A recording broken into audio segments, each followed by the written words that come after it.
एक बार की बात है, एक छोटे से गांव में राजू नाम का लड़का रहता था। ओए पापा जी, मैं शहर जाना चाहता हूँ। ओए, ये खेती किसानी मुझसे नहीं होती। मैं पास के शहर जाऊंगा और पैसे कमा के लाऊंगा। ओए, ये तुम क्या कह रहे हो बेटा?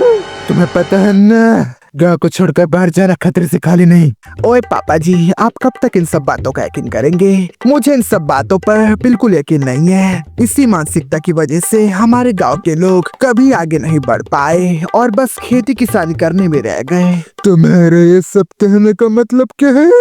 सारी दुनिया हम किसानों की ही वजह से अपना पेट भरती है। ओए पापा जी, आप तो खामोखा नाराज हो रहे हैं। मैं कुछ अलग करना चाहता हूँ, बड़ा बनना चाहता हूँ। अगर तुम्हें जा नहीं है तो तुम जा सकते हो, लेकिन खबरदार उस पहाड़ से रात में मत गुजरना।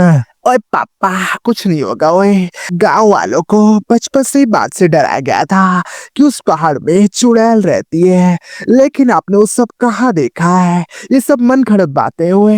लेकिन बेटा, एक बार रामू ने बताया था कि ओए छोड़िए पापा जी, वो रामू तो दिन भर दारू पी के पड़ा रहता है। एक नंबर का बेवड़ा इंसान है साला। ठीक है, अगर तुम्हें इतनी जिद है तो तुम जा सकते हो, लेकिन मैं फिर भी कहूंगा रात में मत जाना। और ठीक है पापा जी। और फिर राजू शहर जाने के लिए निकल जाता है। ओए वाह, आज मैं शहर जाने वाला हूँ। गांव वालों का पहला नागरिक होऊंगा। ओए, सारे लोगों का डर खत्म कर दूंगा।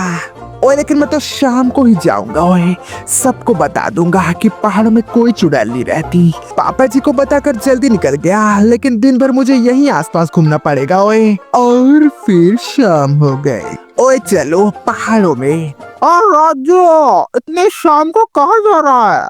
ओए चाचा जी, कैसे हैं आप? तू पहाड़ों की तरफ क्यों जा रहा है? ओए बुड्ढा कहाँ से आ गया मुझे पकाने के लिए? ओए भागना पड़ेगा वरना जाने नहीं देगा। ओए ओए चाचा जी, मुझे टट्टी लगी। ओए बस यही पास झाड़ियों में करने जा रहा, इमरजेंसी है, समझा करो ना। हाँ? ओए भाग लेता हूँ। ओ जल्दी भागो, जल्दी भागो। ओए राजा, लोटा तो लेके जा, पत्ते से पूछेगा क्या? आजकल का बच्चा धोते भी नहीं है, गंदा कहीं के। छी। और फिर राजू जंगल के अंदर पहुंच जाता है। ओ यहाँ तो ठीक से रास्ते भी समझ नहीं आ रहे हैं। पता नहीं कोई आना जाना भी करता है या नहीं। कितने बेवकूफ है मेरे गांव वाले, अभी तक मुझे कोई चुड़ैल तो नहीं मिली यहाँ पर। हाय दैया। ओए ये कौन बोला? मैं बोली। ओए बहन जी, आप कौन है? बहन जी होगी तेरी अम्मा। मैं नहीं, मैं ही पास में रहती हूँ। ओए इन पहाड़ों में ये कैसे हो सकता है? चल कर देखना चाहोगी? ओए नहीं, मुझे शहर जाना है। शहर जाओगी? अब तो रात होने वाली है, कल सुबह चले जाना।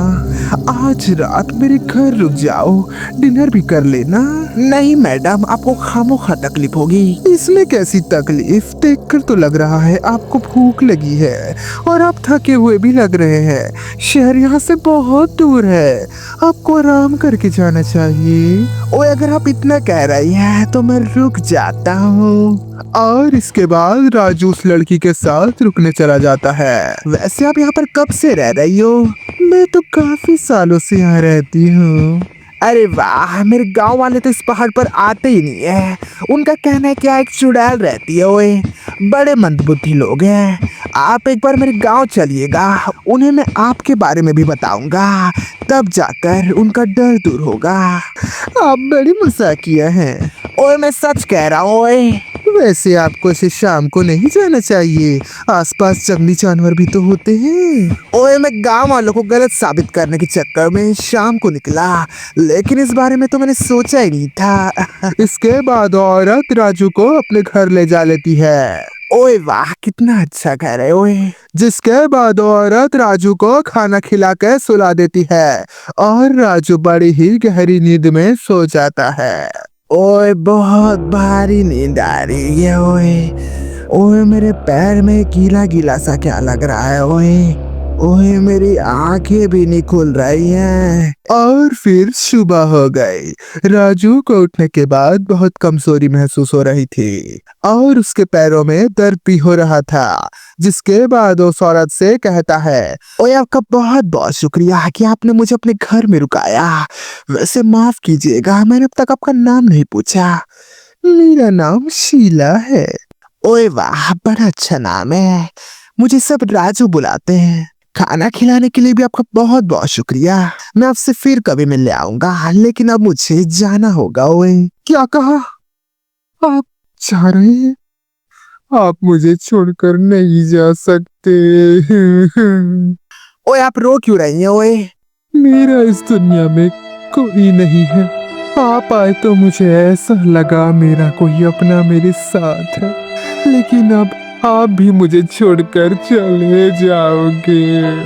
ओए शीला जी, रोइए मत, मैं जल्द वापस आऊंगा और मैं आपसे शादी करके अपने घर में जा लूंगा। क्या कहा आपने? आप मुझसे शादी करेंगी? आपने मेरी इतनी मदद की तो मेरा ये फर्ज बनता है कि मैं आपका अकेलापन दूर कर दूं। लेकिन क्या बस आज आप रुक सकते हैं प्लीज?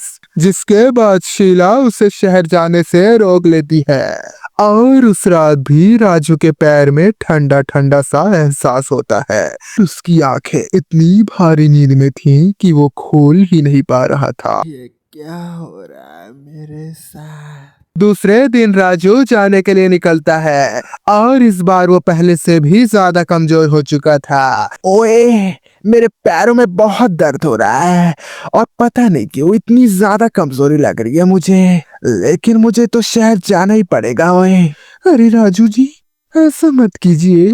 नहीं शीला जी, मैं आपको और तकलीफ नहीं दे सकता, मैं जा रहा हूँ। अरे राजू जी, आपकी तबीयत ठीक नहीं लग रही है, मैं आपको ऐसे जाने नहीं दे सकती। आपको आराम की सख्त जरूरत है। मैं दवाइयाँ बना कर लाती हूँ, आज आप आराम कर लीजिए। जब आप अच्छे हो जाएंगे तब चले जाइएगा। जिसके बाद शीला उसे फिर रोक लेती है। राजू वहाँ आराम करता है, लेकिन अब उसे शीला पर शक होने लगा था। और जब से मैं यहाँ आया हूँ तब से रात में मुझे काफी जोर से नींद आने लगी है और मेरे पैर में भी ठंडा ठंडा सा एहसास होता है और ये कमजोरी, जैसे शरीर का सारा पानी निकल गया हो। और मुझे तो शीला ही कुछ गड़बड़ लग रही है। एक तो ये मुझे अपने घर में रोक ली और ये मुझे जाने भी नहीं दी, और इसके घर में आने के बाद से मुझे इतनी ज्यादा नींद आ रही है। कुछ तो गड़बड़ है। ओए ओए, कहीं ये वही चुड़ैल तो नहीं है? ओए मुझे डर लग रहा है। ओए मुझे कुछ तो करना पड़ेगा। मैं एक काम करता हूँ ना, मैं इसके पास का कुछ खाऊंगा ना ही कुछ पीऊंगा, बस नाटक करूंगा। चलिए राजू जी, डिनर का समय हो गया है। ओए आज मेरा पेट ठीक नहीं है, मुझे कुछ नहीं खाना। अरे राजू जी, ऐसा कैसे चलेगा? कुछ तो खा लीजिए। ओए नहीं खाऊंगा, मुझे बिल्कुल अच्छा नहीं लग रहा। ठीक है, फिर तो कुछ दवाइयाँ पी लीजिए, जल्दी ठीक हो जाएंगे। जिसके बाद राजू दवाई पीने का बस नाटक करता है और रात में सो जाता है। आधी रात में उसके पैरों में फिर से गीला गीला सा एहसास होता है। इस बार उसकी नींद खुल जाती है और उसे लग रहा था जैसे कोई उसके पैरों को चूस रहा है। तभी उसे एक चुड़ैल उसके पैर चूसते हुए दिखती है। यह देखकर वो डर के चिल्ला देता है। राजू के पास इतनी ताकत भी नहीं थी कि वो भाग सके, लेकिन वो फिर भी उससे बच के जाने की कोशिश करता है। कहाँ जा रहे हो जेनिमन? ओए पापा बचाओ! ओए ये कहाँ फंस गया मैं? इन सब के बाद राजू उस घर से भागने लगता है। ओए भागो, जहाँ तक भागना है भागो। मैं तुम्हारे पास आसानी से पहुंचकर तुम्हें पकड़ लूंगी। जिसके बाद राजू जहाँ भी जाता वो चुड़ैल उसके सामने मिल जाती। वो उसे कहीं बाहर जाने ही नहीं दे रही थी। मैंने तो सोचा था तुम्हें आहिस्ता आहिस्ता खून चूस चूस कर मार डालूंगी और तुम्हें पता भी नहीं लगने दूंगी, लेकिन तुमने खुद ही अपनी परेशानी बढ़ाई है। अब तो ओए मुझे जाने दे। क्यों जाने दूं मैं? ओए मैंने तेरा क्या बिगाड़ा है? कुछ नहीं, लेकिन तेरा खून बड़ा टेस्टी लगता है। ओए पापा बचा! हरामजादे! ये कौन बोला? मैं यहाँ ओए पापा जी आप आ गए ओए। हाँ, चाचा जी ने मुझे बताया कि तुम शाम को पहाड़ों पे जाते दिखे थे, जिसके बाद हमने तुम्हें काफी ढूंढने की कोशिश की और आखिरकार तुम हमें मिल गए। तुम मेरे कुछ नहीं बिगाड़ पाओगे। चुप कर हरामजादे। चलो सब मिलकर इसे पीटते हैं दोस्तों। तुम भी आ जाओ बेटा, इससे डरने की कोई जरूरत नहीं। ओए ठीक है पापा जी, आज तो मैं इसे अपने के खून की बूंदों को बदला लूंगा। ओ ये ले, मरो इसे, जोशी मरो। साले कलवानी काम नहीं आज तो तैयार क्यों उठा लेंगे रे बाबा। जिसके बाद फिर तेरो तीनों चुड़ैल को ऐसा सबक सिखाते हैं कि वो फिर कभी इन पहाड़ों में नजर नहीं आए, और इसके बाद सब खुशी खुशी रहने लगे। अगर आपको ऐसे और भी वीडियोस देखने हैं तो इस वीडियो को लाइक और चैनल को सब्सक्राइब करें और हाँ बेल आइकन को भी दबा दें।